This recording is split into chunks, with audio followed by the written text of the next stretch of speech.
ओम शांति। कल वाणी चल रही थी रात्रि क्लास 21-68 पहले पेज के मध्याह्न में बात चल रही थी।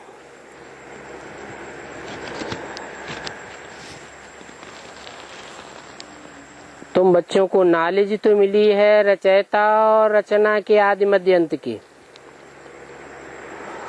तो जरूर उस नॉलेज में रमण करते होंगे। रमण करना माना खेल करना। जिनको खुशी का पारा चढ़ रहा है उनसे तो पूछने की बात ही नहीं है, क्योंकि चेहरा ही बताता है कि ये खुशी में रमण करते रहते हैं। खेल में तो खुशी होती है ना।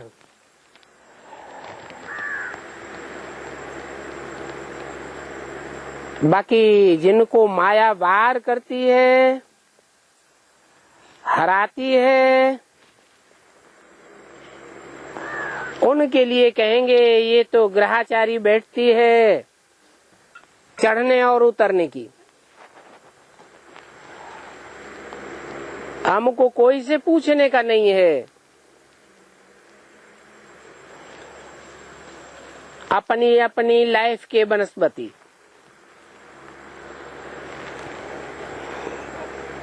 कहेंगे कि बच्चों को अपना अपना रास्ता मिला हुआ है।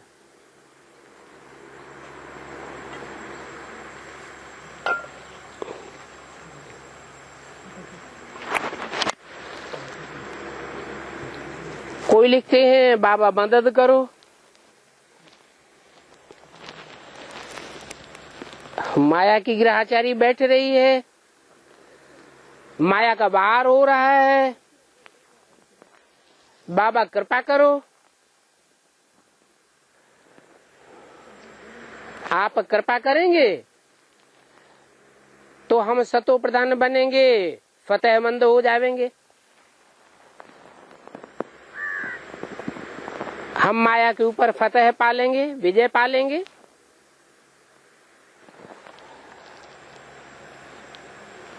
अब यहाँ कोई मदद की तो दरकार ही नहीं है।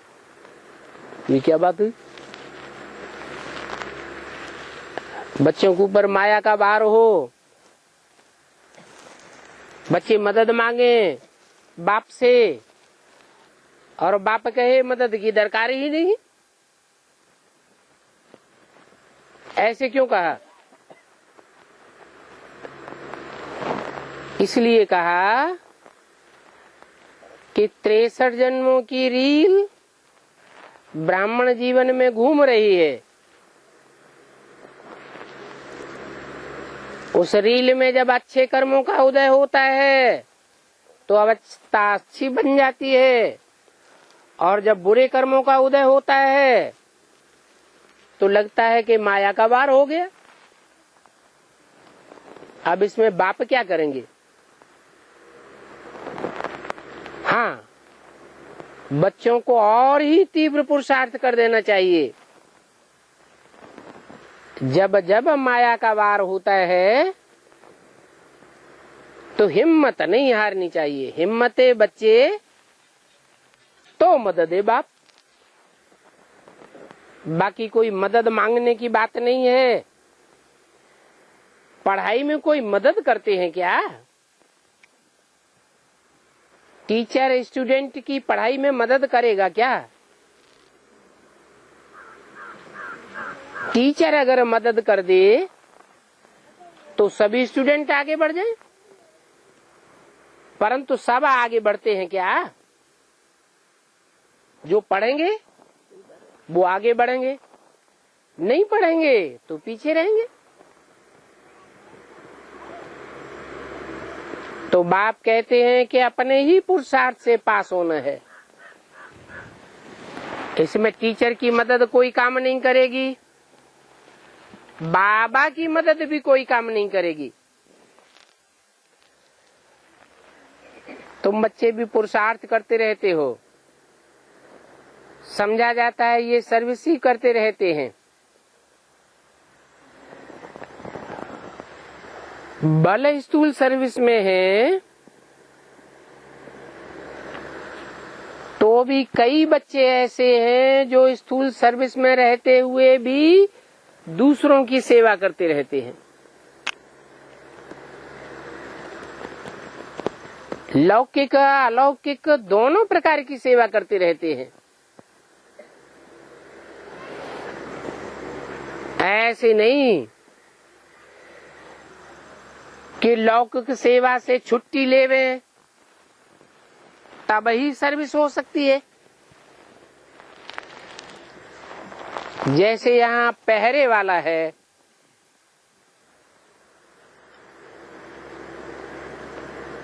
पहरे पर रहते हुए भी सर्विस तो कर सकते हैं ना। बल दुनिया वाले जानते हैं कि ये तो पहरे वाला है,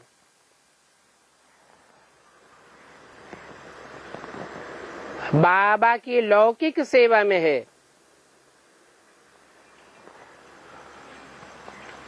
परंतु अंदर से सर्विस तो कर सकता है ना। मनसा मनन चिंतन मंथन तो कर सकता है ना।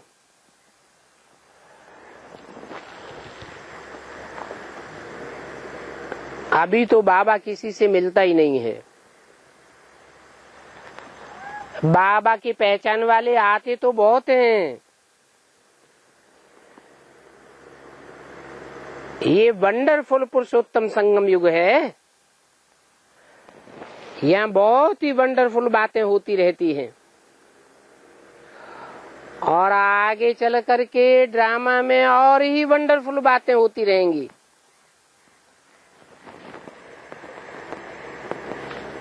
कब की वाणी है?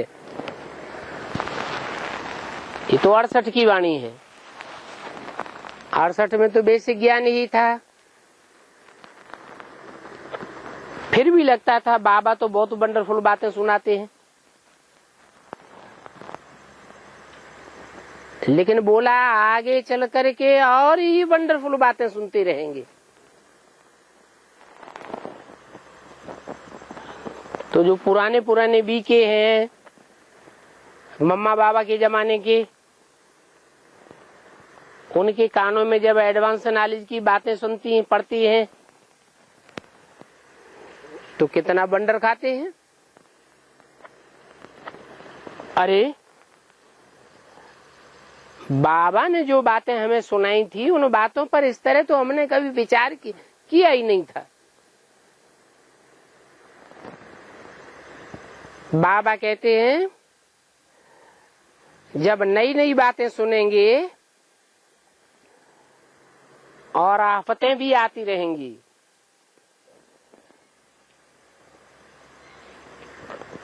नहीं मानेंगे, मौत सामने जब खड़ी दिखाई देगी, तब तो जरूर तेजी से पुरुषार्थ करेंगे। बहुत से हैं जो बेसिक में अभी नहीं मानते हैं, वंडर तो खाते हैं लेकिन मानते नहीं हैं। तो उनको भी उन बातों के आधार पर पुरुषार्थ करना पड़ेगा। बल समझते हैं अजून देरी है, फिर भी पैगाम पहचानने की कोशिश तो चलती रहती है। नहीं समझते हैं तो समझते हैं देरी है। कल्प कल्प सभी को बाप का परिचय देना पड़ता है। परिचय देते भी हैं, फिर भी कुछ समझते नहीं हैं। किसको जाकर के समझाना भी बहुत सहज है।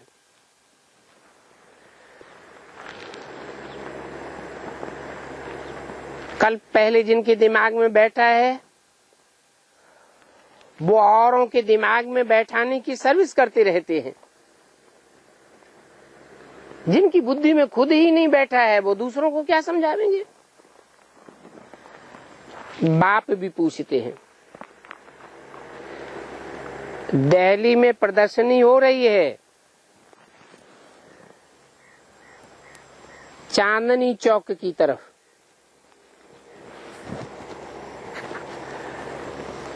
वहां चांदनी चौक में बड़े अच्छे अच्छे व्यापारी रहते हैं। अब बाप को तो ख्याल रहता है वहां जो अच्छे अच्छे बच्चे हैं जा करके सर्विस करें। तो वहां के अच्छे अच्छे व्यापारी बच्चे भी बाप को पहचान करके बाप को याद करें और भक्ति मार्ग छोड़ दें, क्योंकि बाप मिल गया तो फिर भक्ति क्या करेंगे। बेहद का बाप मिल गया तो फिर बाकी क्या चाहिए। इन भक्ति करने वालों से तुम पूछ सकते हो, जिन देवताओं की तुम मूर्तियों की तुम भक्ति करते हो, पूजा करते हो, इन्होंने ऐसा क्या कर्म किया है जो तुम इनकी पूजा करते हो। ये पूज्य पद इन्होंने कैसे पाया। इस पद पर आसीन हुए हैं तो कुछ तो किया होगा।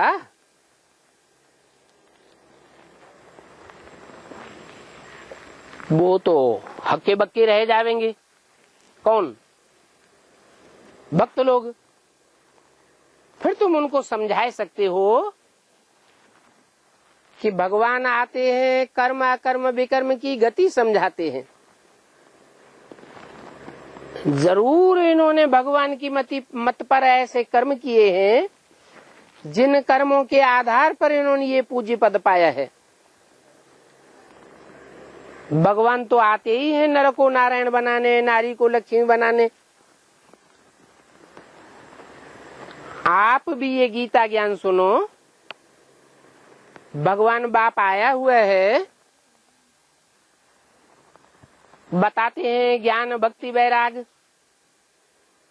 भगवान का ज्ञान मिलता है तो भक्ति मार्ग के कर्म कांडों से वैराग आ जाता है, क्योंकि बाप की सच्ची पहचान मिल जाती है ना। तो तुम कोई से भी पूछ सकते हो, कोई भी कितना बड़ा व्यापारी, कितना भी बड़ा आदमी हो। प्रदर्शनी में समझाया जाता है कि हम ये प्रदर्शनी में तुम्हें चित्र क्यों दिखाते हैं। इसलिए दिखाते हैं कि तुम भी ऐसा पद प्राप्त कर सकते हो।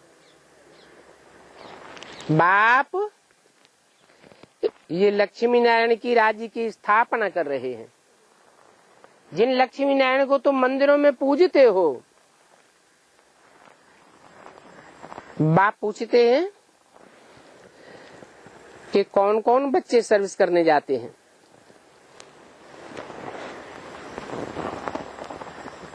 बाप को समाचार दो अपनी सर्विस का।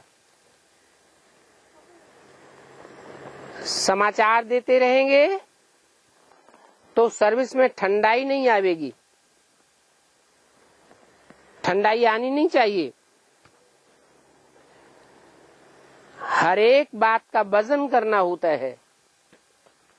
बाबा पूछते हैं तुम बच्चे क्या कर रहे हो, क्योंकि सेंटर्स में बैठे बैठे तो इतनी सर्विस होती नहीं है। तो बाबा कहते हैं म्यूजियम को सजाओ। सेंटर पर इतनी ज्यादा सर्विस नहीं होती है, तो म्यूजियम की सजावट देख करके अपने आप ही आवेंगे। तो पहले तो बच्चों को सर्विस को देखना चाहिए, सर्विस के ऊपर अटेंशन जाना चाहिए कि हम बड़े बड़े आदमियों को कैसे जगावें। क्योंकि बड़े बड़े आदमी अगर जग जावेंगे तो उनके पीछे पीछे छोटे लोग तो अपने आप ही आ जावेंगे। परंतु इन बड़े आदमियों को जगाने में कितनी मेहनत लगती है। बाप तो पूछेंगे समाचार दो, कौन कौन सर्विस में बिजी रहते हैं। अगर एक भी बड़े आदमी को समझ में आ गया तो वो फिर औरों को भी समझावेंगे। तो ब्रह्मा कुमार कुमारियों ने क्या समझ लिया? कौन से बड़े आदमी हैं? दुनिया भी बड़े आदमी। चांदनी चौक में जो बड़ी बड़ी दुकानें बड़े बना करके बैठे हुए हैं, वो अगर समझ जावेंगे तो उनके समझने से ढेर पब्लिक आ जाएगी। सारे दिल्ली वासियों को समाचार मिल जाएगा कि भगवान आया हुआ है। अब वास्तव में बाप तो बेहद की बातें करते हैं।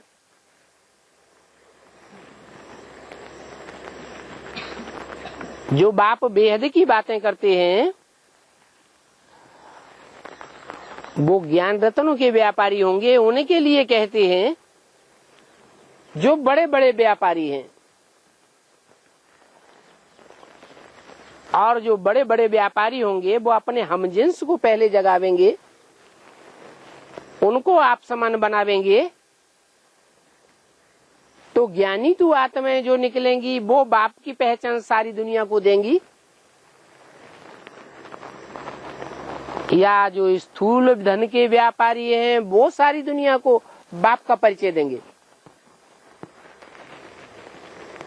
कौन देंगे बाप का परिचय? जो माला के मण के बनेंगे, बाप के ज्ञान को गहराई से पकड़ेंगे, जिनका जीवन ही ज्ञान रत्नों से खेलने का है, जो धंधा ही ज्ञान रत्नों का करते हैं, ऐसे ज्ञान रत्नों के बड़े बड़े व्यापारी सारे संसार में बाप का परिचय फैलावेंगे। इसलिए उन आत्माओं की यादगार माला बनाई गई है और वो माला हर धर्म में स्मरण की जाती है। ऐसी आत्माओं को संगठित करने का काम कोई हद के व्यापारियों की बात नहीं है।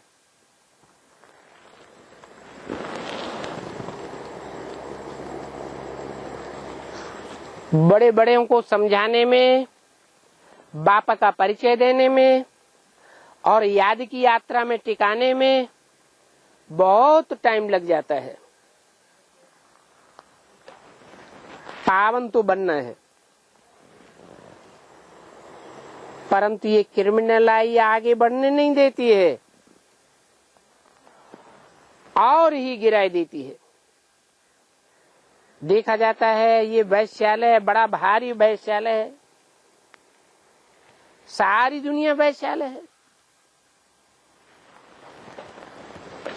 बाप तो कहते हैं घर घर में अभी वैश्यालय है। सभी विषय वैतरणी नदी में गोता खाते रहते हैं।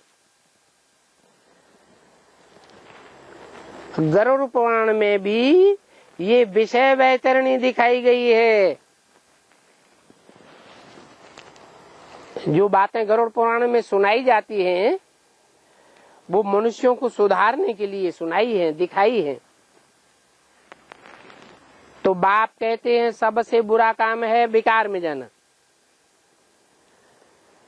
कोई पूछे तो बोलो ये ड्रामा बना हुआ है। क्या? आधा कल्प शिवालय और आधा कल्प वैश्यालय। आधा कल्प पवित्र रहते हैं और आधा कल्प अपवित्र बनते हैं। अभी अगर तुमको पवित्र दुनिया में चलना है तो आकर के सुनो। बेचारे भक्ति के अज्ञान में सोए हुए हैं तो बाप को फुरना तो रहता है ना। बच्चे कहीं गफलत तो नहीं करते हैं। 21-8-68 की वाणी का दूसरा पेज। बाबा तो थोड़ा दूर है,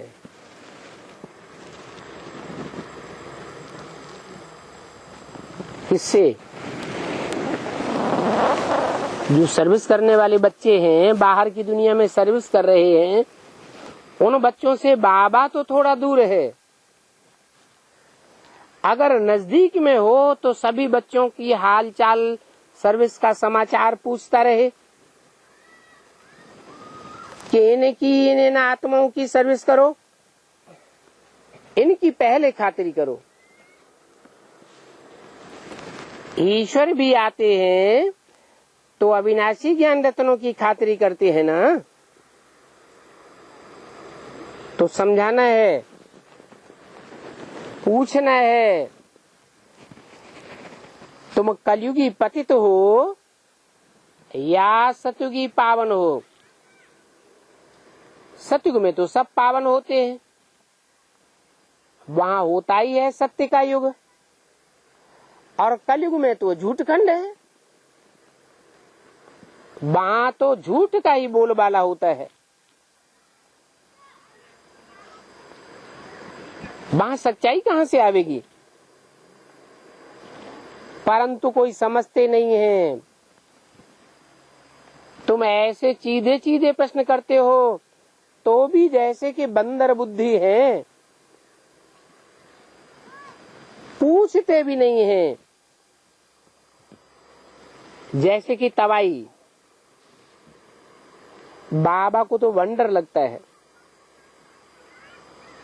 तुम बच्चों की बुद्धि में तो अभी बैठ गया है ये कलयुग का अंत है और अभी सतयुग आना जरूर है।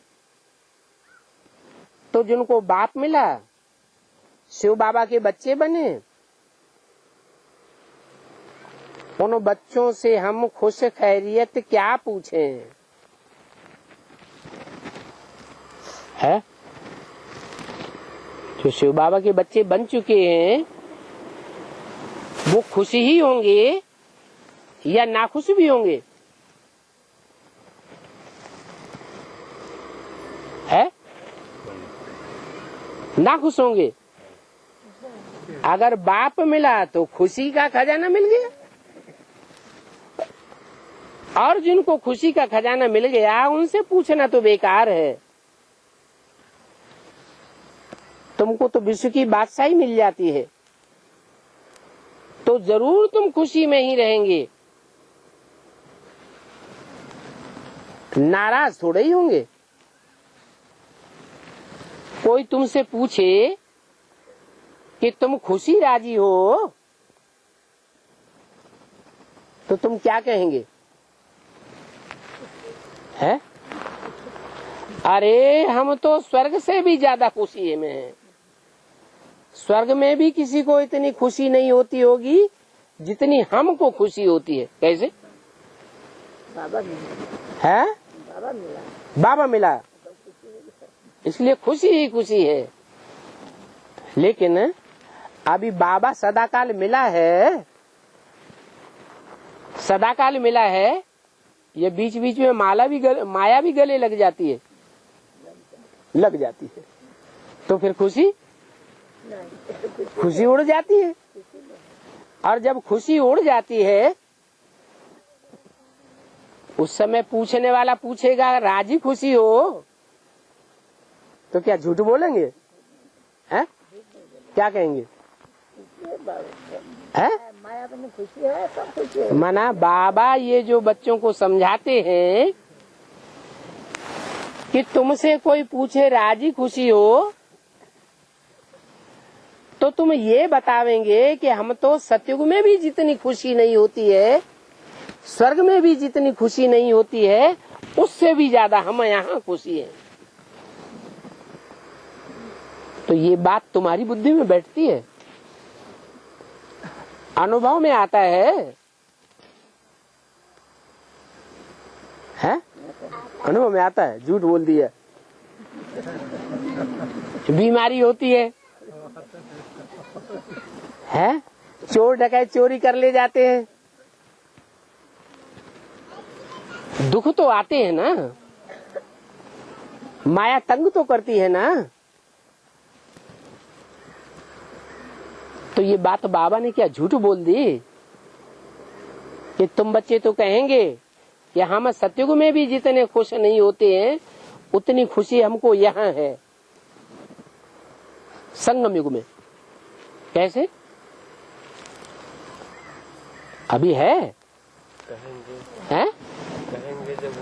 कहेंगे माना ऐसा भी स्वर्णिम संगम युग आवेगा हम बच्चों के लिए, जो कुरान में लिखा है कि जब विनाश बर्पा होता है तो खुदा के बंदे बड़ी मौज में रहते हैं, बड़े खुश नसीब रहते हैं। उनका रक्षक साक्षात भगवान उनकी रक्षा करता है। काहे से रक्षा करता है? माया से रक्षा करता है, विनाश की एक्टिविटी से रक्षा करता है, प्रकृति के प्रकोप से रक्षा करता है। तो अभी हमसे कोई पूछे कि राजी खुशी हो तो अंतर क्यों पड़ता है? बाबा ने जो हमको राजी खुशी का लक्ष्य दिया कि संगम युग है, मौजों का युग, तो क्या सदैव मौज में रहते हैं? रहते हैं? नहीं रहते हैं, क्योंकि 63 जन्मों की रील अभी घूम रही है। अभी हमने अपने 63 जन्मों के पाप कर्मों से मुक्ति नहीं पाई है। पाप कर्मों के ऊपर जब हम विजय प्राप्त कर लेंगे, हमारे पाप सारे ही आदि की यात्रा से भस्म हो जाएंगे, तब हमारे लिए स्वर्णिम संगम युग आवेगा और हम ऐसी स्थिति का अनुभव करेंगे कि सतयुग और दूर हो जाए। क्या? क्यों? क्योंकि सतयुग में नीचे गिरेंगे या ऊपर उठेंगे? है? सतयुग में जन्म जन्मांतर नीचे गिरते रहेंगे या ऊपर उठेंगे? नीचे गिरते रहेंगे। और अभी हमें पता है कि अभी हम चढ़ती कला में जा रहे हैं या गिरती कला में जा रहे हैं। अभी हमारी चढ़ती कला है, हमारे ऊपर रक्षक भगवान बैठा हुआ है हमारी रक्षा करने के लिए। तो ऐसी बच्चों की स्टेज होनी चाहिए कि हम तो सतयुग से भी यहाँ बहुत खुशी में हैं। सतयुग में तो तुम्हारा जन्म कैसा होगा? चांदी समान होगा, तांबे समान होगा। कैसा होगा? चांदी समान सतयुग होगा, सोने समान तुम्हारा जन्म होगा। और यहाँ तो तुम दुनिया के हीरो महसूस करोगे अपने को। तुम बीज रूप आत्माएं हो, सारी दुनिया के बीज हो। एक एक बीज में जैसे कि एक एक दुनिया समाई हुई है। तो तुम अपनी अपनी दुनिया के बीज हो। माना तुम्हारी जो भी दुनिया है 84 जन्मों की, 84 जन्मों में जो भी आत्माएं तुम्हारे संसर्ग संपर्क संबंध में आने वाली हैं जन्म जन्मांतर, उन आत्माओं के बीच में तुम हीरो पार्टधारी हो।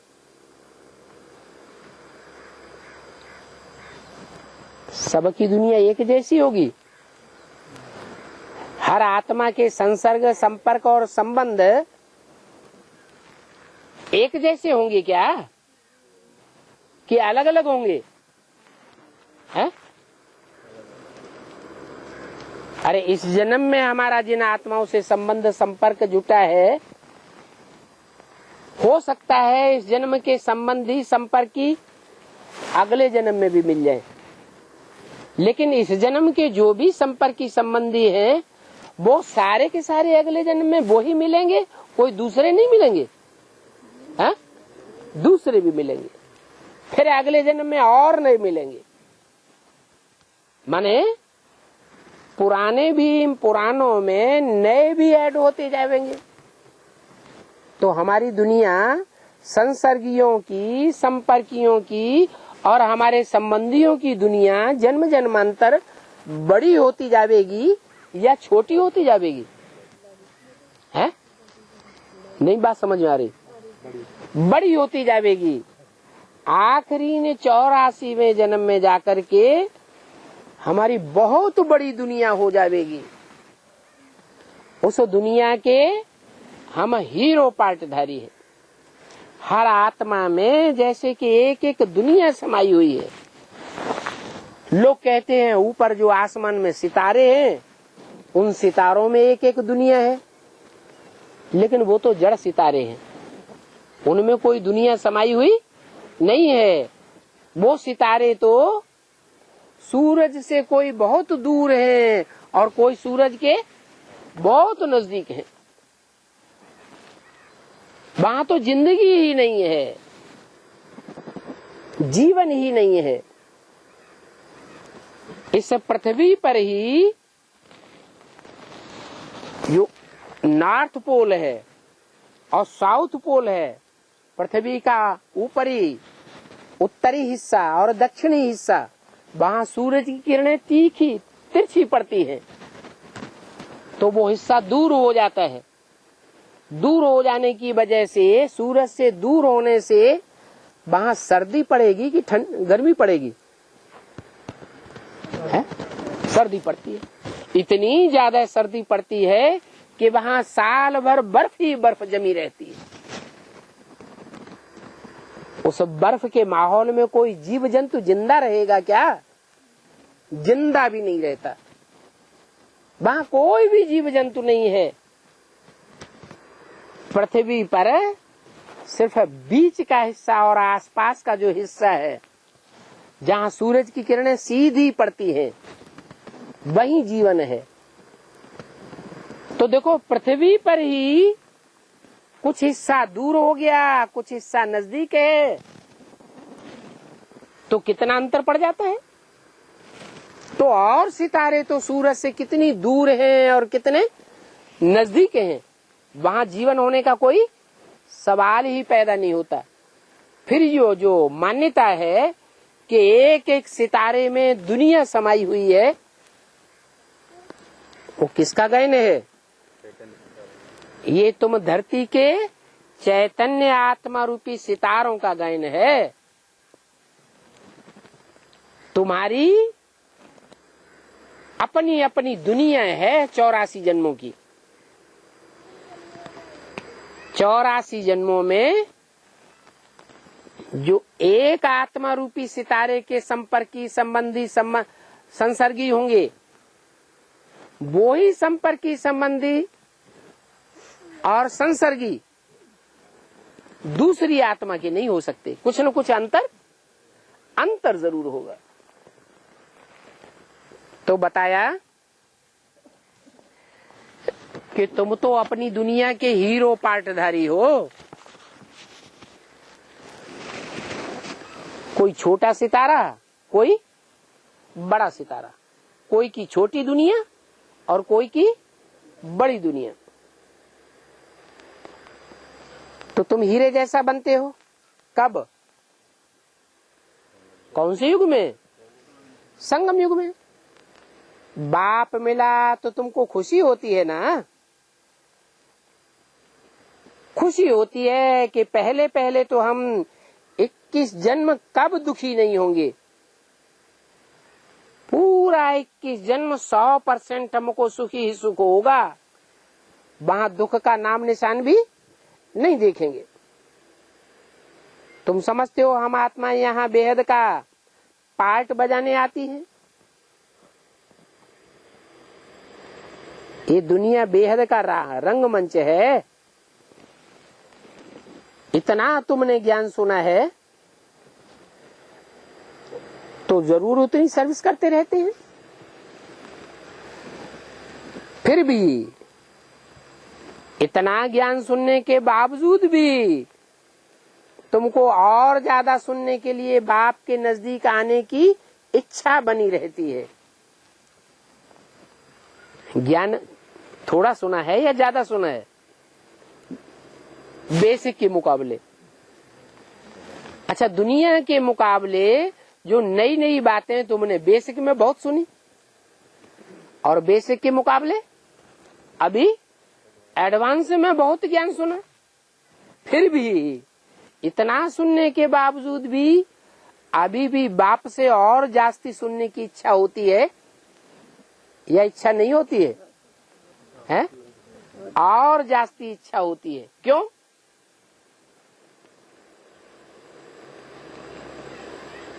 क्योंकि ज्ञान सागर बाप से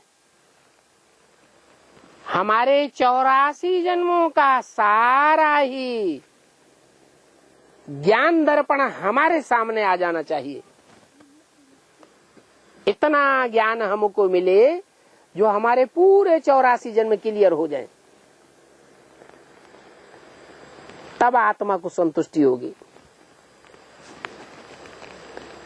तो कोई भी नए आते हैं तो पहले पहले उनको बाप की बात समझानी है कि बाप से हमको क्या मिलता है। वो हमारा बाप भी है, टीचर भी है। लौकिक दुनिया के टीचर होते हैं, उनकी तो लिमिटेड ज्ञान की पढ़ाई होती है, और हमारा बाप तो 84 जन्मों की सारी कथा कहानी हमको बताता है। और कोई टीचर तो इतना सुना ही नहीं सकता। तो पहले पहले तुमको 2 बाप की समझानी देनी है, फिर बताना है कि वो हमारा बाप भी है, टीचर भी है, और सदगति करने वाला सदगुरु भी है। एक होता है हद का बाप और दूसरा होता है बेहद का बाप। हद का बाप माने 2, 4, 8, 10, 15 बच्चों का बाप होगा, तो हद का हुआ या बेहद का हुआ? हद का। अच्छा समझो क्राइस्ट है, क्राइस्ट के जो बच्चे हैं आज दुनिया में कितने होंगे?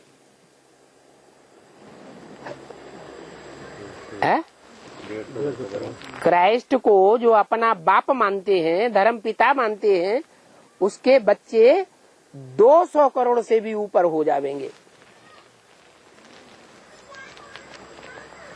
तो वो हद का बाप है या बेहद का बाप है?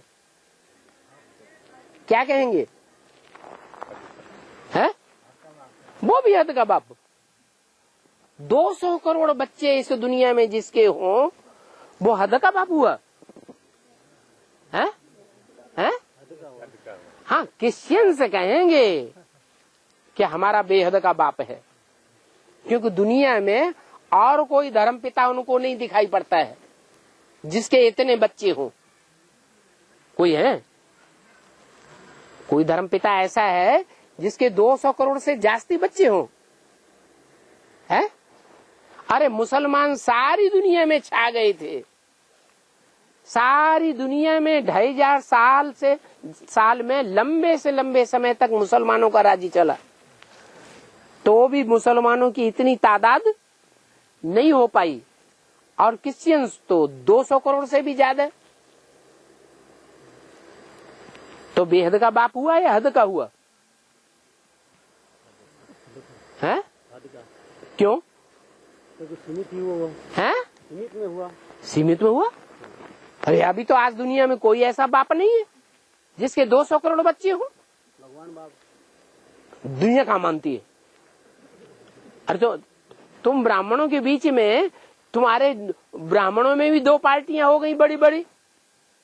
बेसिक वाले मानते हैं? है? नहीं मानते ना। अरे दुनिया तो अभी बहुत दूर है। तुम ब्राह्मणों में ही जो बेसिक के ब्राह्मण हैं वो ही नहीं मानते हैं कि कोई प्रजापिता है इस सृष्टि पर जो बेहद का बाप है।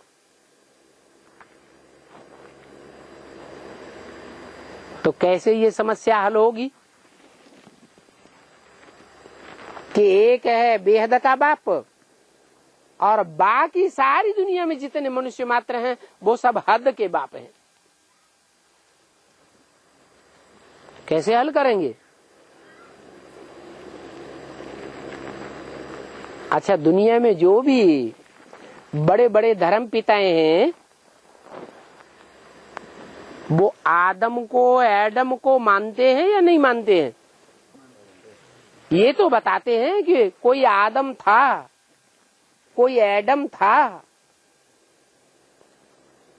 तो वो उनसे पहले था या उनके बाद में हुआ? उनसे पहले था। तो जो उनसे पहले था वो तो सारी मनुष्य सृष्टि का बाप हो गया, और जो आदि में था तो सृष्टि के अंत में भी जरूर प्रत्यक्ष होगा ही होगा। आदि सो अंत, हिस्ट्री मस्ट रिपीट। हिस्ट्री में अगर ऐसा कोई व्यक्तित्व हुआ है जिसको सब धर्म पिताएं अपने से पहले मानते हैं तो सृष्टि के अंत में वो जरूर प्रत्यक्ष होगा, और उस बाप की ही नाले सारे संसार में फैलेगी। सारी दुनिया का, हर धर्म का, हर मनुष्य मात्र उस बाप को मानने के लिए, गॉड फादर मानने के लिए मजबूर हो जाएगा। इसलिए बताया कि वो है बेहद का बाप। क्राइस्ट, इब्राहिम, बुद्ध, क्राइस्ट जो हैं वो तो सब हद के बाप हैं, और वो परमपिता परमात्मा है बेहद आत्माओं का बाप, और प्रजापिता है बेहद मनुष्यों का बाप।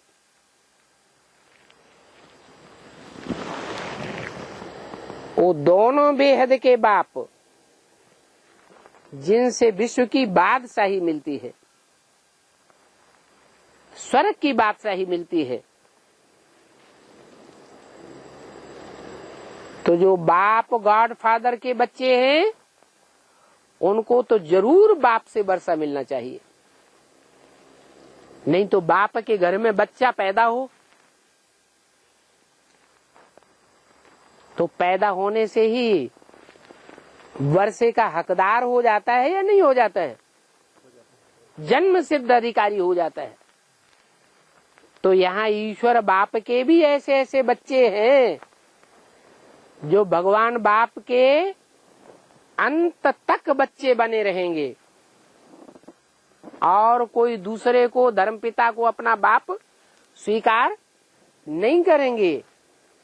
उन बच्चों को स्वर्ग की बादशाही का वर्षा जरूर मिलेगा। तो ऐसे ऐसे समझाना होता है। तुम भी भूल गए थे कि तुम देवताएं थे, फिर पुनर्जन्म लेते लेते पतित बने हो। बाप ने तुमको मनुष्य से देवता बनाया था, स्वर्ग का वर्षा दिया था। जरूर पहले पहले भक्ति की होगी। जिन्होंने जितनी जास्ती भक्ति की होगी उन्हों की बुद्धि में उतना ही जास्ती ज्ञान बैठेगा। क्या? तो भक्ति ड्रामा प्लान अनुसार की तो अच्छा किया या बुरा किया? वो भी अच्छा किया। और जिन्होंने जितनी सतो प्रधान भक्ति की होगी उनकी बुद्धि में क्या रिजल्ट आएगा? उतना ही सतो प्रधान ज्ञान बुद्धि में बैठेगा। मिक्सरिटी की बातें बुद्धि में नहीं रहेंगी। जिन्होंने जितनी भी विचारी भक्ति की होगी उन्हों की बुद्धि में उतना ही कैसा ज्ञान बैठेगा? है? विचारी ज्ञान बैठेगा। दूसरों की बातों को भी मानते रहेंगे। इसलिए मुरली में बोला है एक से ज्ञान सुनना चाहिए तो अभी विचारी ज्ञान रहेगा। अगर अनेकों से ज्ञान सुना तो ज्ञान कैसा हो जाएगा? बेविचारी ज्ञान हो जाएगा।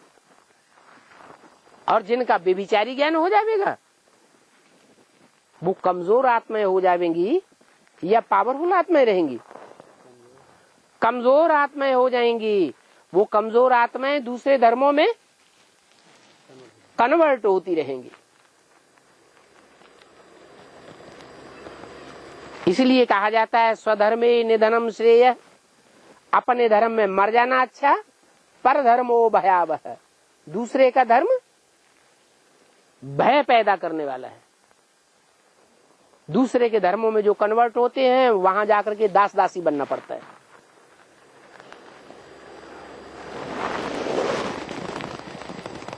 कोई की बुद्धि में जास्ती नहीं ज्ञान बैठता है,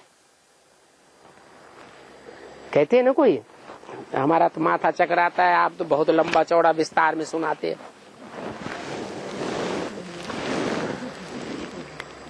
तो समझ लेना चाहिए इसने जास्ती भक्ति नहीं की है, उसको फिर नटशेल में समझाना होता है। थोड़ा सा समझा करके फिर छोड़ दो। जितना थोड़ा सा सुना है वो पचाए ले, फिर उसके बाद और आगे बताना। थोड़ा भी समझेगा तुम्हारी बातों को तो प्रजा बन जाएगा। क्या कहा?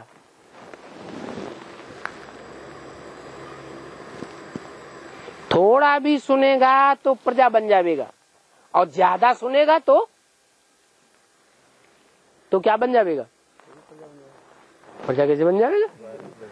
प्रजा पुरुषार्थ नहीं करती है पवित्र रहने का। क्या? और राजाएं जो राजवर्ग की आत्माएं हैं, जो राजयोग सीखती हैं, तो राजयोग सीखने वाले पवित्र बनेंगे या प्रजा पवित्र बनेगी? जो राजयोग सीखने वाले बच्चे हैं, राजयोग बाप ही सिखाता है, कोई मनुष्य मात्र तो राजयोग सिखाता नहीं। तो राजयोग सीखने वाले जो हैं वो राजाई घराने में जन्म लेंगे। अभी समय दिन प्रतिदिन नाजुक होता जाता है। ऐसे क्यों कहा? क्यों नाजुक होता जाता है? किस बात में बोला कि नाजुक होता जाता है? लड़ाई झगड़े दुनिया में बढ़ रहे हैं या घट रहे हैं? हैं? बढ़ रहे हैं। तो लड़ाई झगड़े ज्यादा बढ़ते रहने से दुनिया में अशांति बढ़ेगी या घटेगी? बढ़ेगी।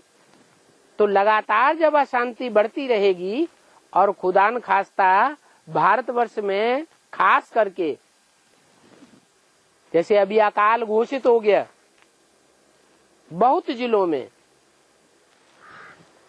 और सारे भारत में कहीं अकाल घोषित हो गया 4-8 साल में,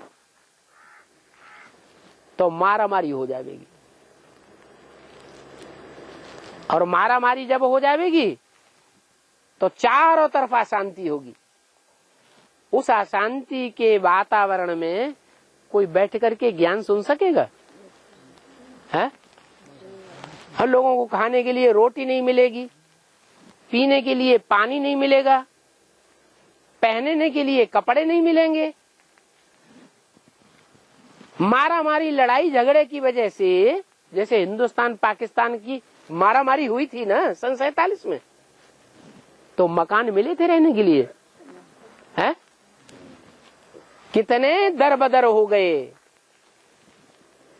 बरसात में, ओलों की बरसात में उनको सर छुपाने के लिए जगह भी कहीं नहीं मिली, पेड़ों के नीचे रात गुजारनी पड़ती थी।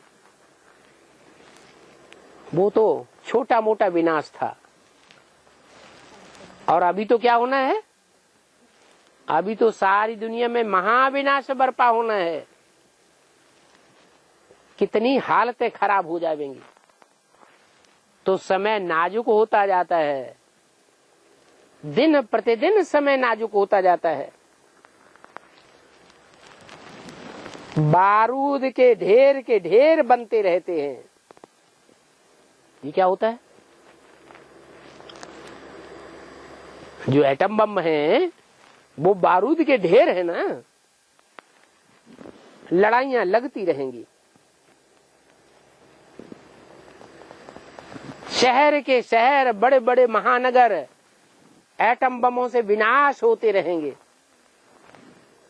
तुम टीवी में देखते रहेंगे, सुनते रहेंगे, आज इस शहर का विनाश हो गया, आज इस शहर का विनाश हो गया।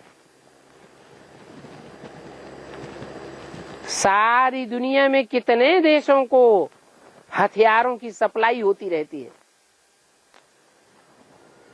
जहां तहां लड़ाई झगड़े की ही बातें होती रहती है। अब तुम बच्चे तो जानते हो कि ये दुनिया अनेक बार विनाश हुई है, हा? एक बार विनाश हुई है कि अनेक बार? अनेक बार विनाश हुई है। तो तुम्हारे लिए ये विनाश की बात नई है या रोजमर्रे की बात हो गई? है? अरे हम तो जानते हैं कि जब जब कल्प पूरा होता है तब तब महाविनाश इस दुनिया का होता है। दुनिया इस बात को नहीं जानती कि बार बार विनाश होता है। तुम बच्चे तो फरिश्ते बन जावेंगे। क्या फरिश्ते बन जावेंगे? कैसे? मम्मा बाबा की तरह शरीर छोड़ करके? नहीं, शरीर छोड़ करके फरिश्ते नहीं बन जावेंगे। शरीर भी रहेगा, लेकिन शरीर रहते हुए भी इस दुनिया के जो भी देहधारी संबंधी हैं, उन संबंधियों का कोई भी मोह हमारे अंदर नहीं रहेगा। जैसे कि संबंधों से कोई नाता ही बुद्धि का नहीं रहेगा। फर्श की दुनिया से हम उपराम हो जाएंगे। हमारी आंखें समझेंगी कि हम ये जो भी देख रहे हैं आज की दुनिया चटक मटक वाली, वो कल अब क्या होने वाली है? कल भस्म होने वाली है। तो तुम तो फरिश्ते बन जावेंगे, माना सूक्ष्म वतनवासी बन जावेंगे। सूक्ष्म मनन चिंतन मंथन में तुम्हारी बुद्धि बिजी रहेगी। 84 जन्मों की तुम कहानी को यहाँ बैठे बैठे मनन चिंतन मंथन में लाते रहेंगे। तो खुशी बढ़ेगी या घटेगी? तुम्हारी खुशी तो बढ़ती जाएगी। दुनिया का विनाश कैसे होता है तुम जानते हो। ये बहुत खौफनाक खतरनाक विनाश है। दुनिया में जो अभी तक विनाश हुए हैं वो तो बहुत छोटे छोटे तबक्के में हुए हैं। अभी तो भारी से भारी विनाश होना है। तुम समझते हो सतयुग में एक राज्य था और वो एक राज्य एक धर्म एक कुल एक भाषा की स्थापना फिर से होनी है। और तुमको सतयुग की दुनिया में पद भी ऊंच पाना है। तो बाप कहते हैं ऊंच पद पाने के लिए और पाप भस्म करने के लिए तुम मुझे याद करते रहो। जो आत्मा जितनी जल्दी अपने 63 जन्मों के पाप कर्मों को भस्म कर लेगी उतना ही ऊंची कुर्सी को प्राप्त कर लेगी। जैसे कुर्सी दौड़ होती है, कुर्सियां रखी हुई हैं खाली, चारों तरफ दौड़ रहे हैं। दौड़ते दौड़ते सीटी बजी और जिसने कुर्सी ले ली तो जैसे उसको पद मिल गया। अब जो बाद में रह गए हो गए। तो ऐसे ही दौड़ने वाले कितने होंगे? कितने हैं दौड़ने वाले? 4.5 लाख प्रैक्टिकल में। और पहली दौड़ होती है तो कुर्सी 1 या 2 और सीटी बजी कोई तो 2 बैठेंगे।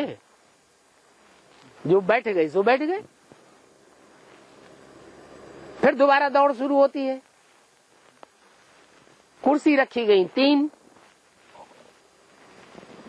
त्रिमूर्ति है ना। सीटी बजी और जिन्होंने पहले 3 कुर्सियों पर बैठ गए उनकी पौवारा। फिर तीसरी बार दौड़ हुई, सीटी बजी, 8 कुर्सियां रखी हुई है। अब जो बैठ गए सो बैठ गए। अव्यक्तवाणी में तो बोल दिया ना कि ऐसे नहीं धोखे में रहना कि 1 कुर्सी की दौड़ हुई थी और 3 कुर्सियों की दौड़ हुई थी तो बहुत लंबा टाइम लग गया था सीटी बजने में। ये 8 कुर्सियों की दौड़ में लंबा टाइम नहीं लगेगा जितना लंबा टाइम पहले लग गया। अभी जल्दी से सीटी बजेगी तो बैठने वाले बैठते हैं, रह जाने वाले रह जाते हैं। 108 की वो भी कुर्सी दौड़ होनी है। जो बैठ गए, कर्म बंधन खलास कर लिए, याद की यात्रा में तीखी हो गए तो पद पा लिया। हर धर्म में, हर प्रकार की माला में उनकी यादगार चलती रहेगी। लोग उन माला के बणकों को, आत्माओं को सिमरण करते रहेंगे जन्म जन्मांतर। और अभी भी दुनिया की नजरों में बहुत ऊंचे बनने वाले हैं। नाटक होता है, एक्टर्स होते हैं रंगमंच पर, तो कोई गधे का पार्ट बजाता है, कोई हीरो हीरोइन का पार्ट बजाते हैं, लेकिन सबकी नजर किसके ऊपर रहती है? हीरो हीरोइन के ऊपर। तो ऐसे ही ये 9 लाख सितारे हैं। उन 9 लाख सितारों में 4.5 लाख सितारे तो तुम हो जो हीरो पार्टधारी बनते हो, जो संगम युग में अपने अस्तित्व को सूर्य, ज्ञान सूर्य के अस्तित्व में मर्ज कर देते हो। अपने मान मर्तबे की चिंता नहीं करते हो। तो तुम 4.5 लाख सितारों को बाप कितना प्रत्यक्ष करेगा? तुम बाप को प्रत्यक्ष करने के लिए अपने को गुप्त कर देते हो। बाप फिर क्या करते हैं? बाप खुद गुप्त हो जाते हैं और तुम बच्चों को दुनिया में प्रत्यक्ष कर देते हैं। तो 4.5 लाख ये ऐसे सितारे हैं जिन सितारों में दुनिया बसी हुई है, और जो दुनिया की आत्माएं उन सितारों में बसी हुई हैं, वो आत्माएं उन सितारों को अपना हीरो मानेंगी। 500 करोड़ की नजर कहाँ लगी हुई होगी? है कोई ऐसा स्थान होगा दुनिया में जहां 500 करोड़ मनुष्य आत्माओं की नजर लगी हुई होगी? वो साकार परम धाम जो बोला, परम धाम को तुम बच्चे सृष्टि पर उतार लेंगे। उस साकार परम धाम में वो 4.5 लाख सितारे तपस्या में बैठे हुए होंगे। और सारी दुनिया कितनी ऊंची नजरों से देखेगी। तो बोला कि तुम बच्चे तो समझते हो कि हमें तो ऊंच पद पाना ही पाना है। क्या दुनिया की नजरों में जो 4.5 लाख हैं वो भी ऊंच माने जाएंगे? तुम तो जानते हो वो 4.5 लाख प्रजापद वाले हैं या राजपद वाले हैं? है? वो 4.5 लाख होंगे, वो प्रजा वर्ग वाली की आत्माएं होंगी या राजपद वाले की आत्माएं होंगी? हैं? वो सब राजा होंगे। 4.5 लाख हैं? 4.5 लाख जो साकार शरीरधारी होंगे, तपस्या करने वाले, उनमें 4.5 लाख प्रवेश होने वाली आत्माएं कितनी हुई? 9 लाख सितारे। ये 9 लाख सितारे सतयुग में जाके जब जन्म लेंगे उच्च पद पाने वाले होंगे या प्रजा वर्ग होगा? प्रजा वर्ग की होंगी। राज परिवार की आत्माएं तो बहुत थोड़ी होती हैं, उसमें भी राजा रानी तो मुख्य और बाकी सब होंगे राज्याधिकारी। अकेले राजा रानी थोड़ी सारा राज्य चलाते हैं क्या? राज्य अधिकारी भी साथ ही होते हैं। तो वहां कहा जाता है यथा राजा तथा प्रजा। क्यों कहा जाता है? ये पहले जन्म की बात है, संगम युग की, यह सतयुग त्रेता द्वापर कलयुग की बात है। यथा राजा तथा प्रजा कहाँ की बात है? संगम युग का ये गायन है कि यहाँ ऐसा राज्य स्थापन होगा जहाँ प्रजा भी हीरो पार्टधारी होगी। ओम शांति।